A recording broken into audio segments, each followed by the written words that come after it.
2, 3. Bismillahirrahmanirrahim. Assalamualaikum warahmatullahi wabarakatuh. Langsung cerita. Iyalah. Dikisahkan di pantai timur Pulau Jawa ada seorang raja bernama Prabu Menak Prakosa. Ia mempunyai seorang anak laki-laki yang tampan dan perkasa bernama Raden Banterang. Namun sifatnya yang pemarah membuat rakyatnya sedikit gerah. Suatu ketika Raden Banterang berburu ke hutan. Ia bertemu dengan seorang gadis rupawan. Disapanya perempuan muda itu, "Apakah engkau seorang dewi? Mengapa tidak ada orang yang menyertaimu?" Si gadis menjawab, "Sama sekali bukan dewi, saya manusia. Saya lari dari kejaran musuh yang menyerang kerajaan." Raden Banterang tersentak kaget.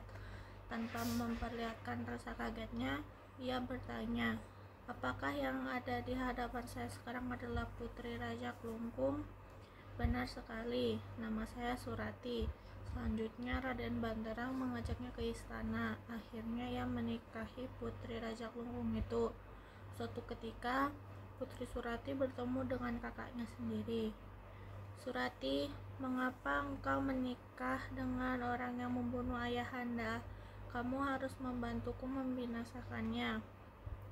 "Adinda mohon maaf, tidak mungkin Adinda membunuh suami sendiri." Mendengar jawaban adiknya tersebut, kakak ini tampak kecewa dan meninggalkan Surati. Pada suatu hari, Raden Banterang sedang berburu. Ketika sedang mengejar seekor kijang, seorang pengemis menghampirinya dan berkata, "Tuanku Raden Banterang, tuanku terancam oleh bahaya maut yang direncanakan permaisuri tuanku." Setelah berkata demikian, pengemis itu menghilang. Raden Banterang kembali ke istana saat itu juga. Sifat pemarah Raden Banterang kembali muncul. Kemudian diajaknya Putri Surati ke muara sebuah sungai. Diceritakan semua perkataan pengemis saat ia di hutan. Raden Banterang begitu murka dan berkata, "Apakah ini balasanmu terhadap apa yang kulakukan terhadapmu?" Permaisuri terkejut, tetapi ia memahami suaminya sedang termakan hasutan. Ia menjawab dengan santun, "Kakanda, Adinda memang bertemu dengan kakak hamba. Ia meminta Adinda untuk membantunya membalas dendam kematian ayah kami. Namun Adinda menolaknya, karena Adinda sangat mencintai Kakanda."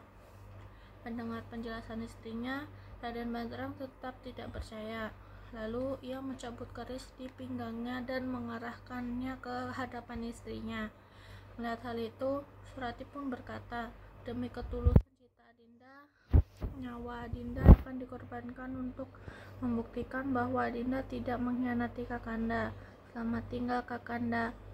Setelah berkata demikian, Surati melompat ke sungai lalu menghilang. Tidak lama berselang, tercium harum wangi dari sungai itu.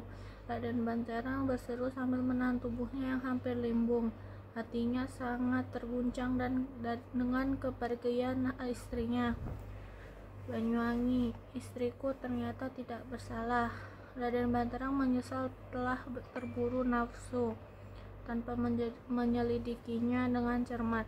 Kemudian tempat permaisuri melompat ke sungai dan lenyap, dinamakan Banyuwangi. Banyu artinya air, sedangkan wangi artinya harum.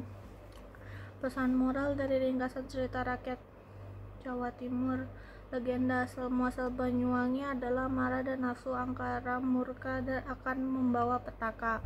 Oleh karena itu, sikap hati-hati dan tidak terburu nafsu serta mau mendengarkan penjelasan orang lain akan terhindar dari penyesalan.